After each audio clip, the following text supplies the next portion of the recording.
let's talk about what is arguably, in my opinion, the best great katana in Shadow of the Erdtree. It's just one single reason that this is going to be better. It's not going to have as much damage as the Dragon's Hunter Great Katana or Rakshasas, which actually Rakshasas is the highest damaging Great Katana in the game. However, the downside that both of the other Great Katanas have is that they are locked behind the shadow, the Ash of War that they have. But that is not the only downside that they have. The thing is that they don't have any kind of scaling with Arcane.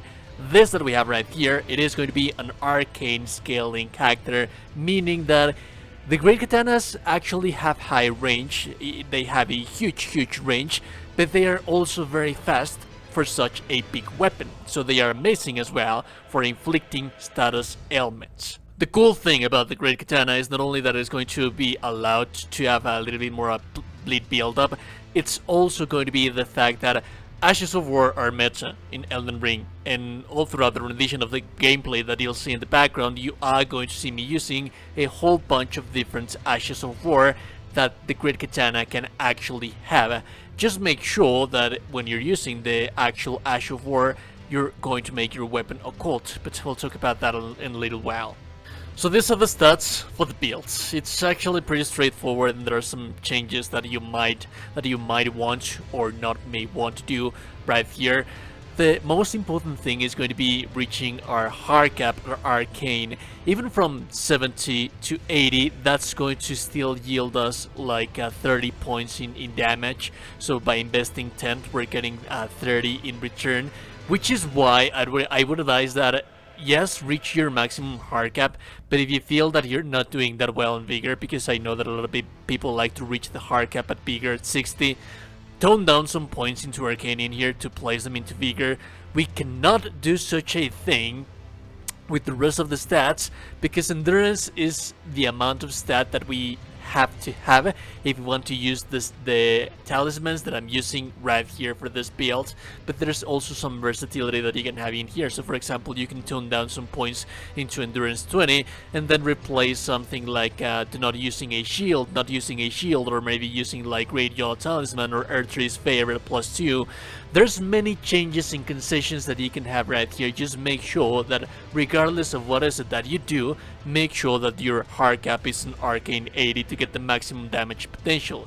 Our dexterity is actually 13, but we have 5 right here because of Millicent Prosthesis, that we'll talk about that on a little while section on the talismans of the video. And as for mind, we don't actually need that much mind, because the Ashes of War that we are going to be using more often than not are not going to be that expensive when it comes to FP, so that's why we don't really need to rely that much on mind. Now this is where it gets interesting.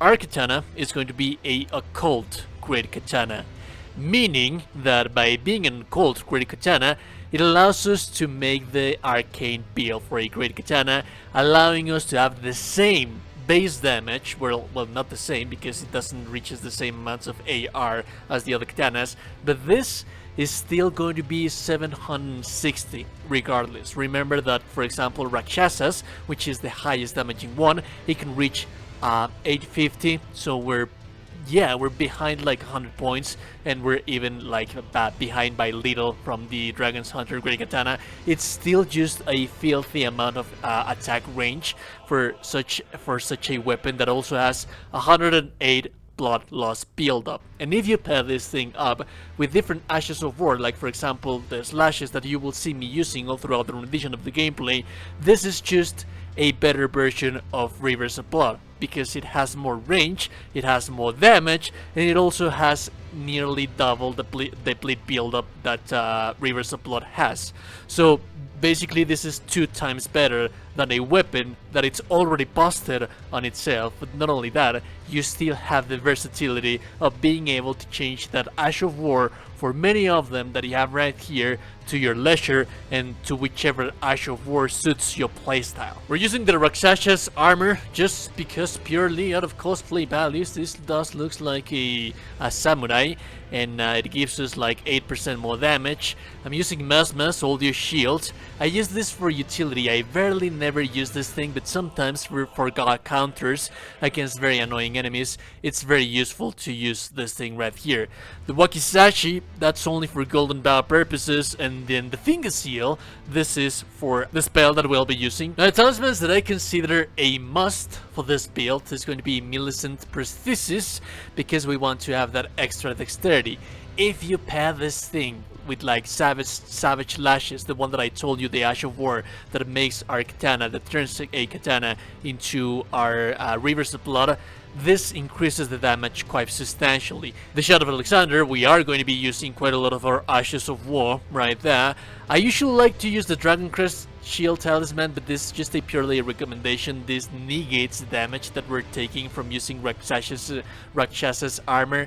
And then the Two-Handed Sword Talisman, because I like to have that extra 15% more damage, but more often than not, with this weapon, our real damage is going to opposite from, for example, the Rakshas's build. Our weapon is going to be coming, our damage is going to be coming mostly from the Ashes of War, and not by two-handing the weapon. And remember that we don't have that much strength to take advantage of the extra 50% more strength scaling that we get while two-handing the weapon. So in reality, it wouldn't affect that much the damage as it would with, for example, a strength build.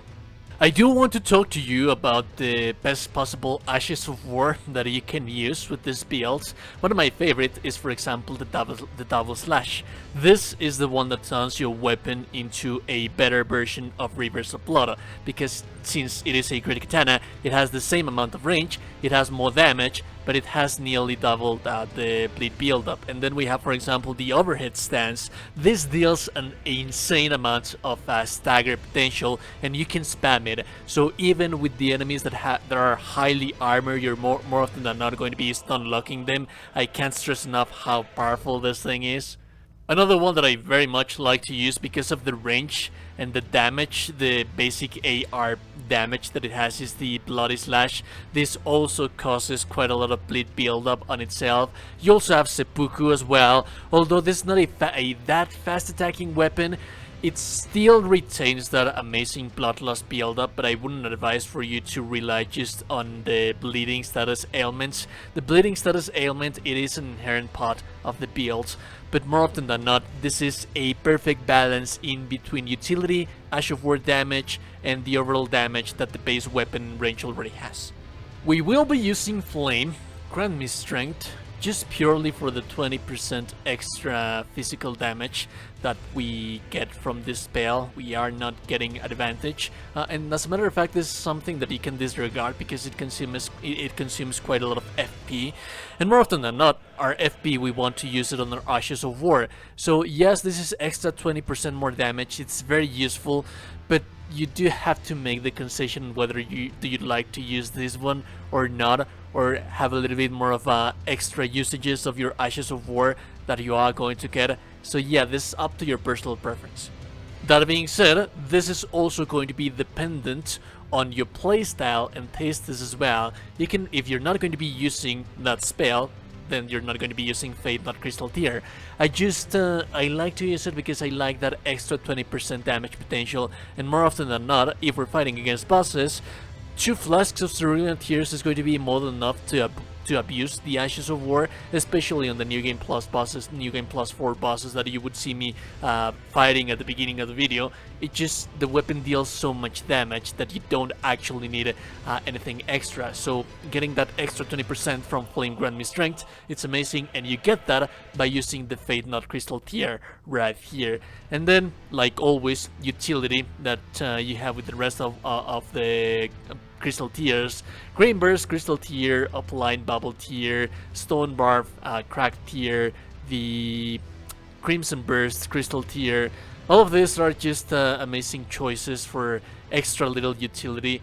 The damage on the weapon is already going to be capped passe with everything else, that with the buffs and talismans and everything else that we did on the build. Like I said, the beauty of this weapon is that it just has so much versatility.